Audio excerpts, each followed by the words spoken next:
বান্দা আমি আল্লাহ তোমার থেকে আমি মুখ ফিরাই নাই, আমি আল্লাহ এখনো তোমার দিকে তাকাই আছি। বান্দা তুমি আমি আল্লাহর দরবারে তাওবা করবে, আমি আল্লাহ তোমার জিন্দেগির গুনাহকে মাফ করে দেব। ইন্নাল্লাহা ইয়াগফিরুয যুনুবা জামিআ, আল্লাহ বলেন নিশ্চয়ই আমি তোমার জিন্দেগির সব গুনাহরে মাফ করে দেব।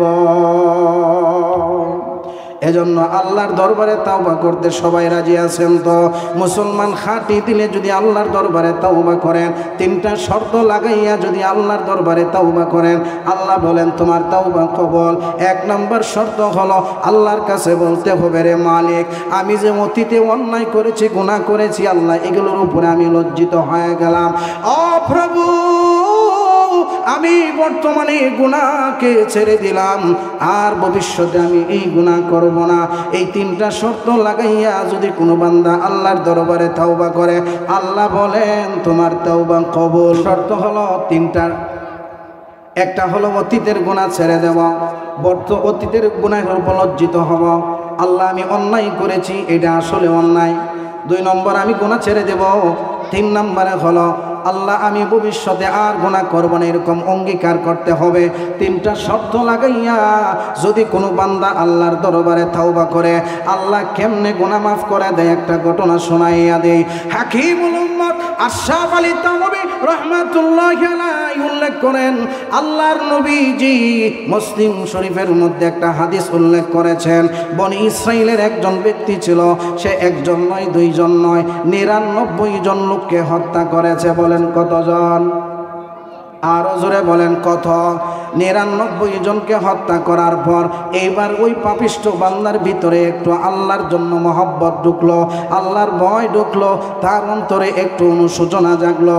আমি যে এত বড় পাপী, 1 জন নয়, 2 জন নয়, আমি 99 জন লোককে হত্যা করেছি, আল্লাহর দরবারে তো ক্ষমার যোগ্য আমি নয়, তারপরেও দেখি আমার কোনো ক্ষমার ব্যবস্থা আসেনি না নাই। ও আল্লাহর গোলাম, এই চিন্তা করে ওই বান্দা একজন খ্রিস্টান পাদ্রীর কাছে গেল, যায় বলতেছে ওগো আল্লাহর ওলি, ওগো আল্লাহর বান্দা, এই খ্রিস্টান পাদ্রী আমি এইভাবে এক এক করে 1 জন নয়, 2 জন নয়, আমি 99 জন লোককে হত্যা করেছি, আপনি কি আমাকে মুক্তির কোনো পথ দিতে পারবেন? আমার গুনাহগুলো কি আল্লাহ তাআলা ক্ষমা করবেন? আমার জন্য কি মুক্তির কোনো ব্যবস্থা আছেনি? এই কথা শোনা মাত্রই ওই খ্রিস্টান পাদ্রী বলে উঠল, তোমার মুক্তির কোনো পথ নাই, তুমি একে একে 99 জনকে হত্যা করেছ, তুমি পথভ্রষ্ট হয়ে গিয়েছ, তুমি জাহান্নামী হয়ে গিয়েছ, তোমার জন্য নাজাতের কোনো ব্যবস্থা নাই।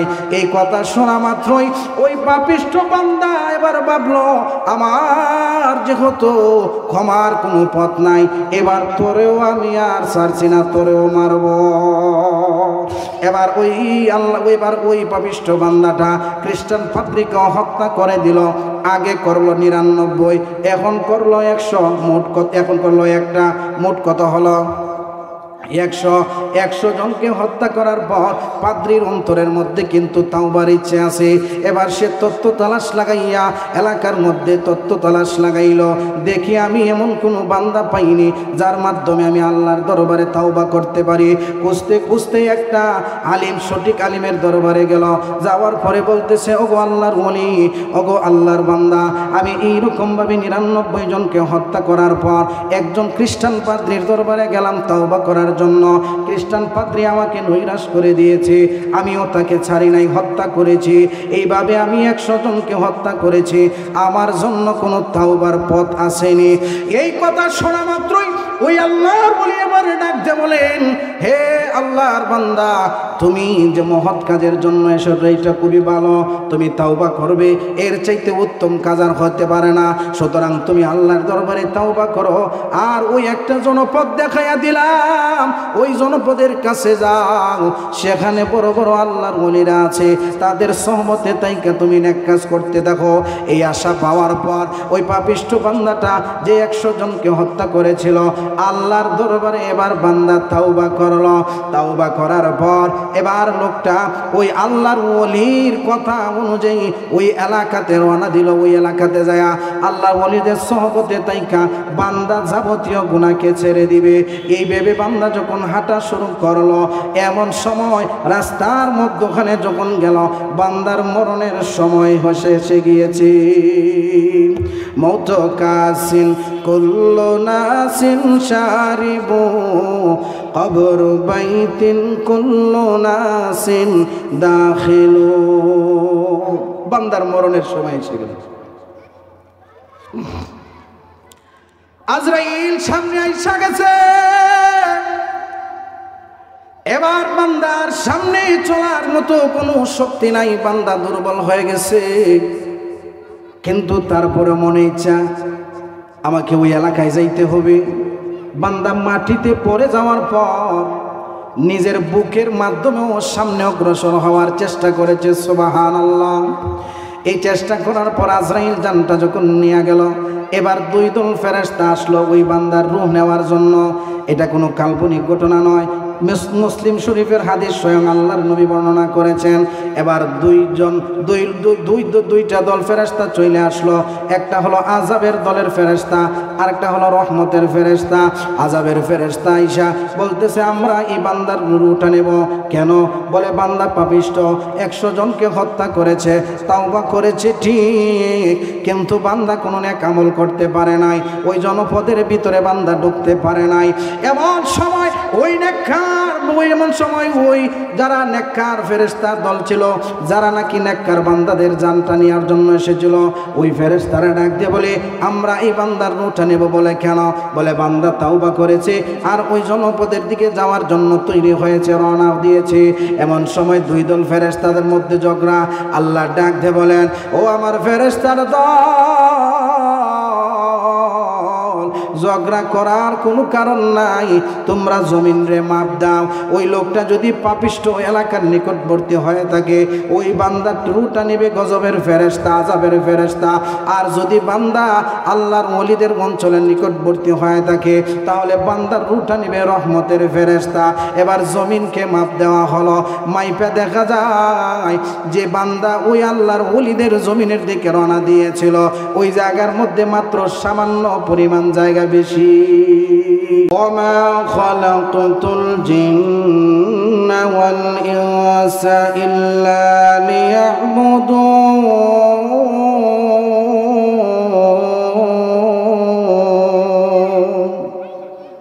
আল্লাহ বলেন মানুষ এবং জিনের সৃষ্টিকর্তা হলাম আমি, আর আমি তৈরি করেছি আমার ইবাদত বন্দেগীর জন্য।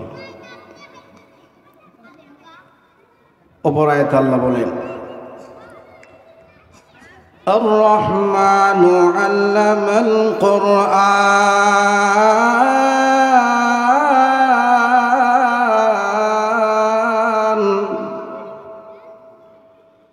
খালাকাল ইনসান।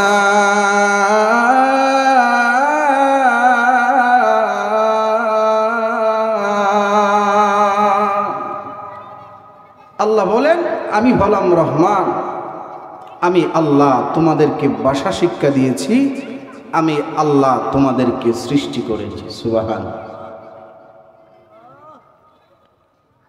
তাই আমাদের রব হলেন আল্লাহ, আমাদের সৃষ্টিকর্তা হলেন আল্লাহ।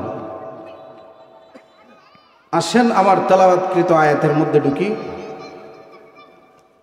আমি আপনাদের সামনে পবিত্র কালামুল্লাহর 30 নম্বর পারার একখানা ছোট্ট সূরার ছোট্ট একখানা আয়াত আমি আপনাদের খেদমতে পেশ করেছি। ইনশাআল্লাহ সেই আয়াতের আলোকেই আলোচনা হবে। আল্লাহ রাব্বুল আলামিন মানুষকে তৈরি করার সময় ফেরেশতাদের সঙ্গে আল্লাহ তাআলা একটা পরামর্শ করেছিলেন।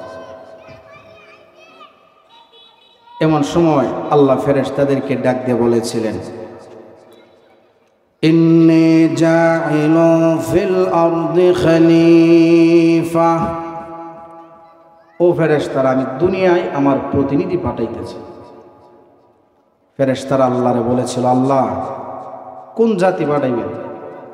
এরা তো জমিনে যায় ফিতনা ফাসাদ মারামারি এবাদত বন্দিগি করবে না, এবাদত বন্দিগির জন্য তো আমরাই যথেষ্ট।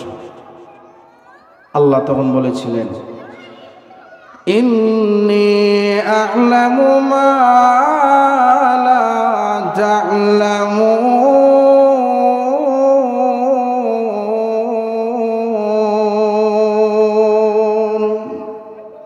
হে ফেরেশতারা, আমি আল্লাহ যা জানি তোমরা তা জানো না।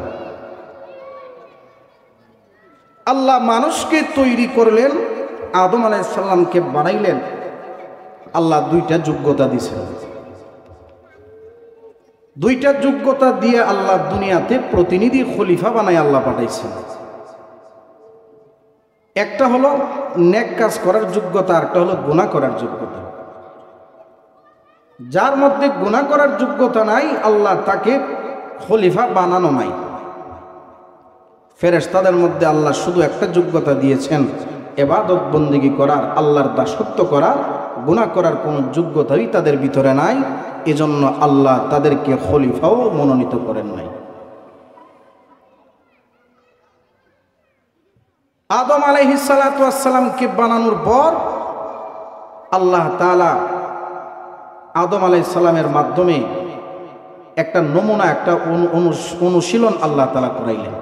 কি তৈরি করে আল্লাহ জান্নাতে দিলেন এবং বললেন, জান্নাতের নাজ নেমত ভোগ করো। আর একটা গাছ দেখায় আল্লাহ বলেন, এই গাছের ফল খাইও না। কিন্তু আদম আলাইহিস সালাতু ওয়াস সালাম শয়তানের ধোঁকায় পড়ে গেল। শয়তান ধোঁকা দিয়া আদম আলাইহিস সালামকে সেই গাছের ফল খাওয়াইল। আদম আলাইহিস সালামের ভুল হয়ে গেল। আসলে ভুলটা আল্লাহ তাআলা করাইলেন, কারণ সব কিছু আল্লাহর ইচ্ছা হয়। এই কাজটা হওয়ার পরে আদম আলাইহিস সালাতু ওয়াস সালাম ওনার অন্তরের ভিতরে হতাশা তৈরি হয়ে গেল, পেরেশান হয়ে গেলেন, আমি কি করলাম, আমার মাধ্যমে কেন এই কাজটা হলো। এমন সময় আল্লাহ তাআলা হযরত আদম আলাইহিস সালাতু ওয়াস সালামকে সান্ত্বনা দেওয়ার জন্যে আদম আলাইহিস সালাতু ওয়াস সালামের এই ত্রুটিটাকে আল্লাহ তাআলা মাফ করার জন্য কিছু বাক্য আল্লাহ তাআলা আদম আলাইহিস সালামকে শিক্ষা দিয়েছে। রব্বানা যালামনা আনফুসানা ওয়া ইন লাম তাগফির লানা ওয়া তারহামনা লানাকুনান্না মিনাল খাসিরিন।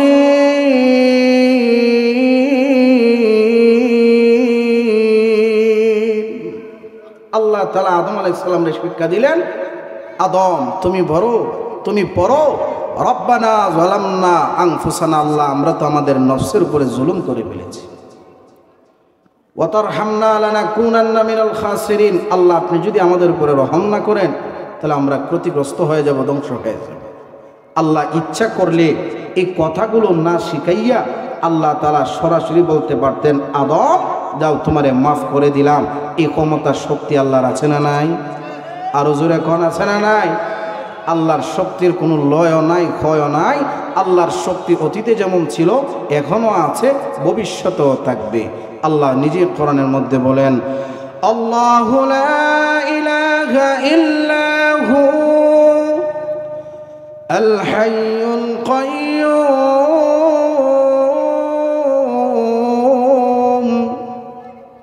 লা তাখুযুহু সিনাতুন ওয়ালা নাওম। আল্লাহ বলে, আল হাইয়ুল কাইয়্যুম, আমি হলাম চিরঞ্জীব। আমার মরণও নাই, ক্ষয়ও নাই, লয়ও নাই। আমার শক্তি কমে না, আমার শক্তি যেমন ছিল তেমনই আছে। সুবহানাল্লাহ। যেদিন দুনিয়ার সব কিছু ধ্বংস হয়ে যাবে, ওই দিন কি আল্লাহ ধ্বংস হবে? আরো জোরে কম।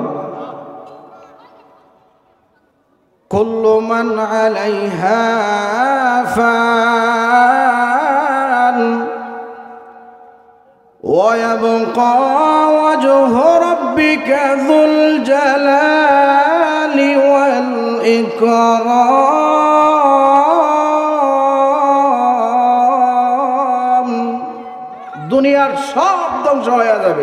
কিন্তু সেদিন আল্লাহ থাকবেন। তাই আদম আলাইহিস সালামকে আল্লাহ তাআলা সরাসরি ক্ষমা না করে কিছু বাক্য শিক্ষা দিলেন। কেন? আল্লাহ আদম আলাইহিস সালামকে বলে দিলেন, যেই পৃথিবীতে আমি তোমাকে পাঠাচ্ছি, তোমার আওলাদরা পৃথিবীতে থাকবে, সেখানে এরকম অহর ঘটনা ঘটতে থাকবে তোমাদের সঙ্গে। সুতরাং আমি যদি প্রতিষেধক ঔষধ না দিয়া তোমাদেরকে পাঠাই, তাহলে তোমাদের দুনিয়ার জিন্দেগি বড় কষ্টকর হয়ে যাবে। আল্লাহ আদম আলাইহিস সালামের মাধ্যমে ভুলও করাইলেন, আবার সংশোধন হওয়ার ঔষধ তাওবা ইস্তেগফার আল্লাহ তাআলা দিয়া দিলেন। পৃথিবীতে এমন কোনো মানুষ নাই বলতে পারবে যে আমার অন্তরের মধ্যে গুনাহের আগ্রহ সৃষ্টি হয় না। পৃথিবীর সমস্ত নবী রাসূলগণ ব্যতীত সমস্ত মানুষের অন্তরের মধ্যে গুনাহ করার আগ্রহ তৈরি হয়। এমন কি যে মানুষকে আল্লাহ তাআলা, যে নবীকে আল্লাহ তাআলা নিষ্পাপ পবিত্র করে আল্লাহ তৈরি করেছেন, রাসূলের কোনো গুনাহ নাই, রাসূলের আগেও গুনাহ নাই, পিছনেও গুনাহ নাই, তারপরে আল্লাহ তাআলা রাসূলকে একটা সার্টিফিকেট দিলেন কোরআনে কারীমের মধ্যে, লিয়াগফিরা লাকাল্লাহু মা তাকাদ্দামা মিন যামবিকা ওয়া মা তাআখার। আল্লাহ বলেন, আপনার আগের এবং পিছনের যাবতীয় যা আছে সবগুলোই আমি আল্লাহ ক্ষমা করে দিয়েছি। সুবহান। মুসলমান ইমানদার, যে রাসূলের আগেও কোনো গুনাহ নাই, পিছনেও কোনো গুনাহ নাই, আল্লাহর নবী সেই রাসূল বলেন, আমি দিনে 100 বার আল্লাহর কাছে ইস্তেগফার করি। উলামায়ে কেরামগণ হাদিসের ব্যাখ্যায় বলেন, আল্লাহর নবী দিনে 100 বার ইস্তেগফার করেন। কথার অর্থ হলো সংখ্যা বোঝানোর উদ্দেশ্য নয়, আল্লাহর নবী বোঝানোর উদ্দেশ্য হলো আধিক্যতা। আমি রাসূল বেশি বেশি করে আল্লাহর দরবারে ইস্তেগফার করি, অতএব তোমরা আমার উম্মত, তোমরাও আল্লাহর দরবারে বেশি বেশি করে তাওবা ইস্তেগফার করবা। আল্লাহর নবীজি তাওবা, আল্লাহর নবীজি ইস্তেগফারের কারণ উল্লেখ করে বলেন, আমার অন্তরেও মাঝে মধ্যে মেঘ ছায়াপাত করে। এ কথার মর্ম হলো, আমি নবী মানুষ হিসেবেও আমার অন্তরে কখনো কখনো বিভিন্ন চিন্তা জাগে, বিভিন্ন ওয়াসওয়াসা জাগে। যে রাসূলের আগের এবং পরের গুনাহ মাফ, সেই নবী বলেন, আমার অন্তরের মধ্যেও মাঝে মধ্যে বিভিন্ন চিন্তা জাগে।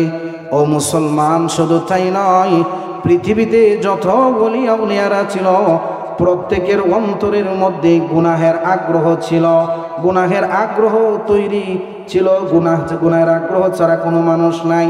কিন্তু তাদের মধ্যে এবং আমাদের মধ্যে ব্যবধান হলো, আমরা গুনাহের আগ্রহ তৈরি হলে, আমরা গুনাহের আগ্রহ সৃষ্টি হলে আমরা সামান্যতেই গুনাহ করে ফেলি। কিন্তু ওলিয়া উলিয়ারা আল্লাহর দয়ায়, আল্লাহর মহব্বতে, অনেক কঠিন সাধনার মাধ্যমে তারা গুনাহের আগ্রহকে তারা দুর্বল করে ফেলত। গুনাহের আগ্রহকে তারা দুর্বল করে ফেলত। কারণ পৃথিবীতে এমন কোনো মানুষ নাই গুনাহের আকর্ষণ নাই, এই কথা কেউ বলতে পারে না। সবার অন্তরেই গুনাহের আকর্ষণ আছে।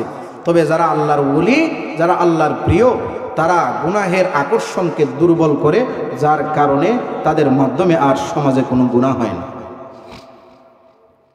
এবার গুনাহের আকর্ষণটাকে কিভাবে দুর্বল করব? গুনাহের আকর্ষণকে দুর্বল করতে হলে উলামায়ে কেরামের সোহবতে থাকতে হবে, ওলিয়া উলিয়াদের মজলিসে থাকতে হবে, ওনাদের সঙ্গে তাআল্লুক রাখতে হবে, সম্পর্ক রাখতে হবে।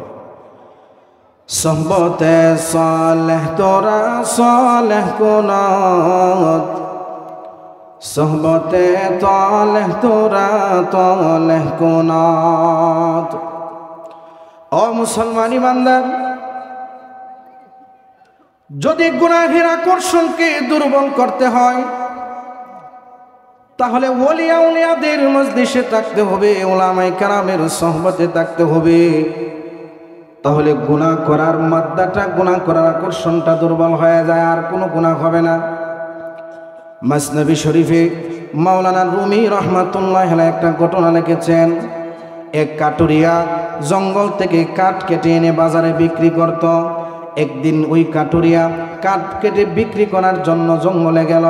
কাঠ কেটে যখন বাড়িতে আনার জন্য প্রস্তুতি নিল, এমন সময় কাটুরিয়ার সেই কাঠের বোঝার মধ্যে একটা সাপ পেঁচে ঢুকে পড়ল। কাটুরিয়া বলতে পারে না। এই সাপটাকে নিয়ে যখন কাটুরিয়া বাড়িতে চলে আসলো, আসার পরে বাড়িতে যখন কাঠের বোঝাটা রাখলো, দেখতে পেল একটা সাপ। কাটুরিয়া ভাবতেছে সাপটা যদি জীবিত হইতো তাহলে তো কিছু নাড়াচাড়া করত। এই ভেবে কাটুরিয়া ভাবলো যে সাপটা মনে হয় মৃত। এই কথা ভেবে কাটুরিয়া সাপটাকে আর বাড়ির বাহিরে ফেলে না, ঘর থেকে বের করে না, সাপটাকে ঘরের ভিতরেই রেখে দিল।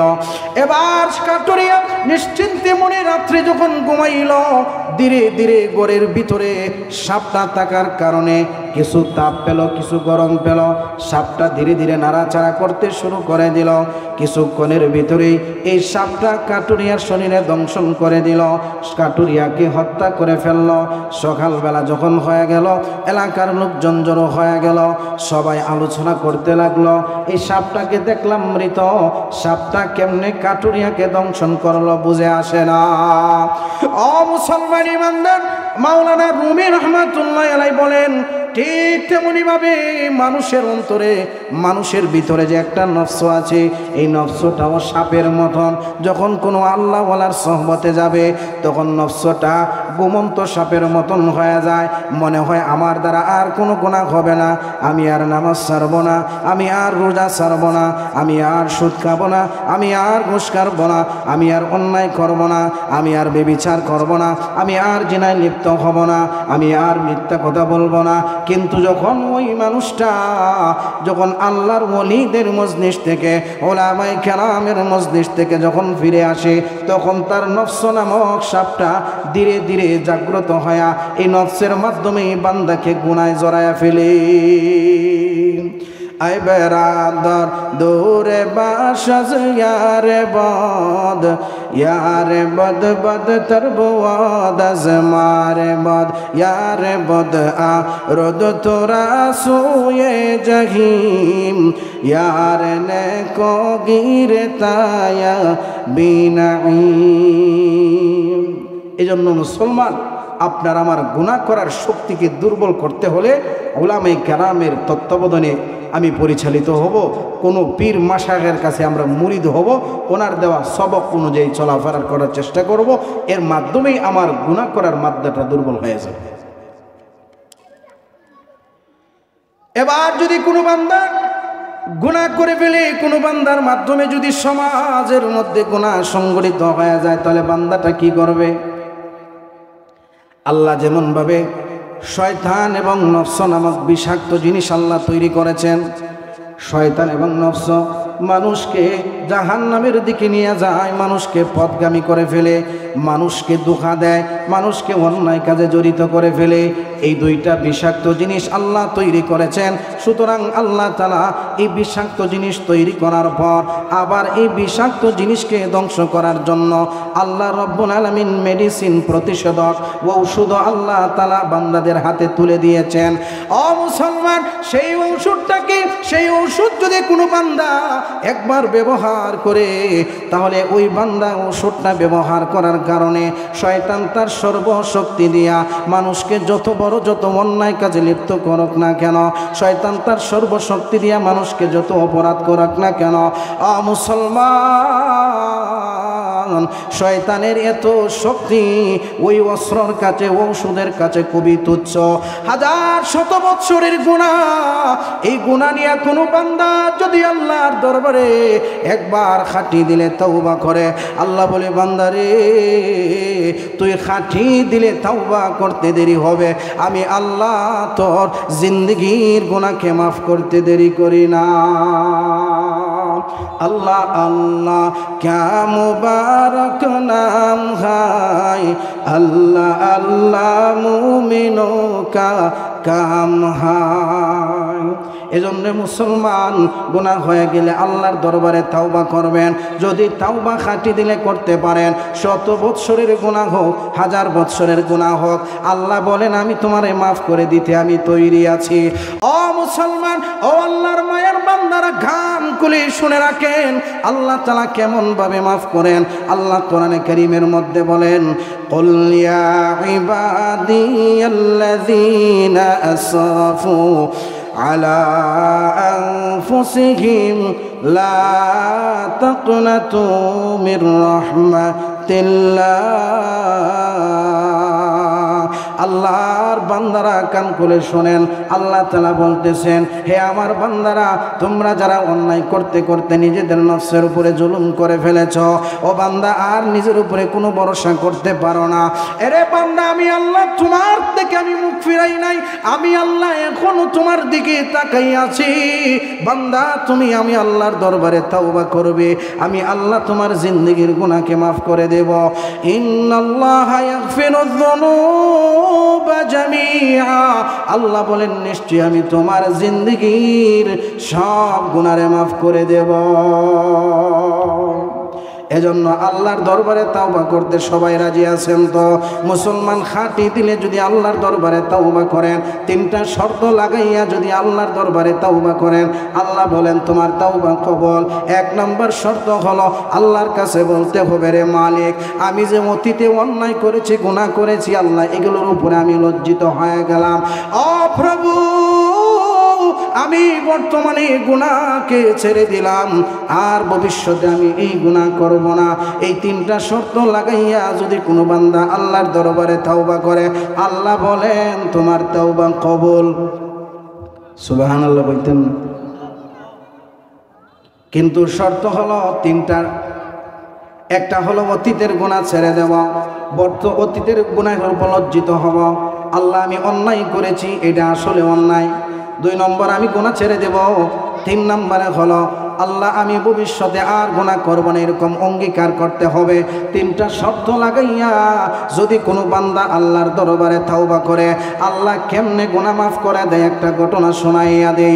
হাকিমুল উম্মত আশরাফ আলী থানভী রাহমাতুল্লাহি আলাইহি উল্লেখ করেন, আল্লাহর নবীজি মুসলিম শরীফের মধ্যে একটা হাদিস উল্লেখ করেছেন। বনি ইসরাইলের একজন ব্যক্তি ছিল, সে একজন নয়, 2 জন নয়, 99 জন লোককে হত্যা করেছে। বলেন কতজন? আরো জোরে বলেন কত? 99 জনকে হত্যা করার পর এইবার ওই পাপিষ্ঠ বান্দার ভিতরে একটু আল্লাহর জন্য মহব্বত ঢুকলো, আল্লাহর ভয় ঢুকলো, তার অন্তরে একটু অনুশোচনা জাগলো। আমি যে এত বড় পাপী, 1 জন নয়, 2 জন নয়, আমি 99 জন লোককে হত্যা করেছি, আল্লাহর দরবারে তো ক্ষমার যোগ্য আমি নয়, তারপরেও দেখি আমার কোনো ক্ষমার ব্যবস্থা আসেনি না নাই। ও আল্লাহর গোলাম, এই চিন্তা করে ওই বান্দা একজন খ্রিস্টান পাদ্রীর কাছে গেল, যায় বলতেছে, ওগো আল্লাহর ওলি, ওগো আল্লাহর বান্দা, এই খ্রিস্টান পাদ্রী, আমি এইভাবে এক এক করে 1 জন নয়, 2 জন নয়, আমি 99 জন লোককে হত্যা করেছি। আপনি কি আমাকে মুক্তির কোনো পথ দিতে পারবেন? আমার গুনাহগুলো কি আল্লাহ তাআলা ক্ষমা করবেন? আমার জন্য কি মুক্তির কোনো ব্যবস্থা আছেনি? এই কথা শোনা মাত্রই ওই খ্রিস্টান পাদ্রী বলে উঠল, তোমার মুক্তির কোনো পথ নাই, তুমি একে একে 99 জনকে হত্যা করেছ, তুমি পথভ্রষ্ট হয়ে গিয়েছ, তুমি জাহান্নামী হয়ে গিয়েছ, তোমার জন্য নাজাতের কোনো ব্যবস্থা নাই। এই কথা শোনা মাত্রই ওই পাপিষ্ঠ বান্দা এবার ভাবলো, আমার যেহেতু ক্ষমার কোনো পথ নাই, এবার তোরেও আমি আর ছাড়ছি না, তোরেও মারব। এবার ওই পাপিষ্ঠ বান্দাটা খ্রিস্টান পাদ্রীকে হত্যা করে দিল। আগে করলো 99, এখন করলো 100, এখন করলো একটা, মোট কত হলো? 100 জনকে হত্যা করার পর পাদ্রীর অন্তরের মধ্যে কিন্তু তাওবার ইচ্ছে আছে। এবার সে তত্ত্ব তালাশ লাগাইয়া এলাকার মধ্যে তত্ত্ব তালাশ লাগাইল, দেখি আমি এমন কোনো বান্দা পাইনি যার মাধ্যমে আমি আল্লাহর দরবারে তাওবা করতে পারি। খুঁজতে খুঁজতে একটা আলিম, সঠিক আলিমের দরবারে গেল। যাওয়ার পরে বলতেছে, ওগো আল্লাহর ওলি, ওগো আল্লাহর বান্দা, আমি এইরকমভাবে 99 জনকে হত্যা করার পর একজন খ্রিস্টান পাদ্রীর দরবারে গেলাম তাওবা করার করার জন্য খ্রিস্টান পাদ্রী আমাকে নৈরাশ করে দিয়েছে, আমিও তাকে ছাড়ি নাই, হত্যা করেছি। এইভাবে আমি 100 জনকে হত্যা করেছি, আমার জন্য কোনো তাওবার পথ আসেনি। এই কথা শোনা মাত্রই ওই আল্লাহর ওলি এবার ডাক দিয়ে বলেন, হে আল্লাহর বান্দা, তুমি যে মহৎ কাজের জন্য এসব, এইটা খুবই ভালো, তুমি তাওবা করবে, এর চাইতে উত্তম কাজ আর হতে পারে না। সুতরাং তুমি আল্লাহর দরবারে তাওবা করো। আর ওই একটা জনপদ দেখাইয়া দিলাম, ওই জনপদের কাছে যাও, সেখানে বড় বড় আল্লাহর ওলিরা আছে, তাদের সহমতে তাইকা তুমি নেক কাজ করতে দেখো। এই আশা পাওয়ার পর ওই পাপিষ্ঠ বান্দাটা যে 100 জনকে হত্যা করেছিল, আল্লাহর দরবারে এবার বান্দা তাওবা করলো। তাওবা করার পর এবার লোকটা ওই আল্লাহর ওলির কথা অনুযায়ী ওই এলাকাতে রওনা দিল। ওই এলাকাতে যায় আল্লাহর ওলিদের সহবতে তাইকা বান্দা যাবতীয় গুনাহকে ছেড়ে দিবে। এই ভেবে বান্দা যখন হাঁটা শুরু করলো, এমন সময় রাস্তার মধ্যখানে যখন গেল, বান্দার মরণের সময় এসে গিয়েছে। মৌত কাসিন কুল্লু নাসিন শারিবু কবর বাইতিন কুল্লু নাসিন দাখিলু। বান্দার মরণের সময় এসে গেল। আজরাইল সামনে আইসা গেছে। এবার বান্দার সামনে চলার মতো কোনো শক্তি নাই, বান্দা দুর্বল হয়ে গেছে। কিন্তু তারপরে মনে ইচ্ছা, আমাকে ওই এলাকায় যাইতে হবে। বান্দা মাটিতে পড়ে যাওয়ার পর নিজের বুকের মাধ্যমেও সামনে অগ্রসর হওয়ার চেষ্টা করেছে। সুবহানাল্লাহ। এই চেষ্টা করার পর আজরাইল জানটা যখন নিয়ে গেল, এবার 2 দল ফেরেশতা আসলো ওই বান্দার রূহ নেওয়ার জন্য। এটা কোনো কাল্পনিক ঘটনা নয়, মুসলিম শরীফের হাদিস, স্বয়ং আল্লাহর নবী বর্ণনা করেছেন। এবার দুইটা দল ফেরেশতা চলে আসলো। একটা হলো আযাবের দলের ফেরেশতা, আরেকটা হলো রহমতের ফেরেশতা। আযাবের ফেরেশতা আইসা বলতেছে, আমরা এই বান্দার রূহটা নেব। কেন? বলে বান্দা পাপিষ্ঠ, 100 জনকে হত্যা করেছে, তাওবা করেছে ঠিক, কিন্তু বান্দা কোনো নেক আমল করতে পারে নাই, ওই জনপদের ভিতরে বান্দা ঢুকতে পারে নাই। এমন সময় ওই যারা নেককার ফেরেশতার দল ছিল, যারা নাকি নেককার বান্দাদের জানটা নেওয়ার জন্য এসেছিল, ওই ফেরেশতারা ডাক দিয়ে বলে, আমরা এই বান্দার রূহটা নেব। বলে কেন? বলে বান্দা তাওবা করেছে আর ওই জনপদের দিকে যাওয়ার জন্য তৈরি হয়েছে, রওনা দিয়েছে। এমন সময় 2 দল ফেরেশতাদের মধ্যে ঝগড়া। আল্লাহ ডাক দিয়ে বলেন, ও আমার ফেরেশতার দল, ঝগড়া করার কোনো কারণ নাই, তোমরা জমিন রে মাপ দাও। ওই লোকটা যদি পাপিষ্ঠ এলাকার নিকটবর্তী হয়ে থাকে, ওই বান্দার রূহটা নেবে গজবের ফেরেশতা, আযাবের ফেরেশতা। আর যদি বান্দা আল্লাহর ওলিদের অঞ্চলের নিকটবর্তী হয়ে থাকে, তাহলে বান্দার রূহটা নেবে রহমতের ফেরেশতা। এবার জমিনকে মাপ দেওয়া হলো। মাইপা দেখা যায় যে বান্দা ওই আল্লাহর ওলিদের জমিনের দিকে রওনা দিয়েছিল, ওই জায়গার মধ্যে মাত্র সামান্য পরিমাণ জায়গা বেশি।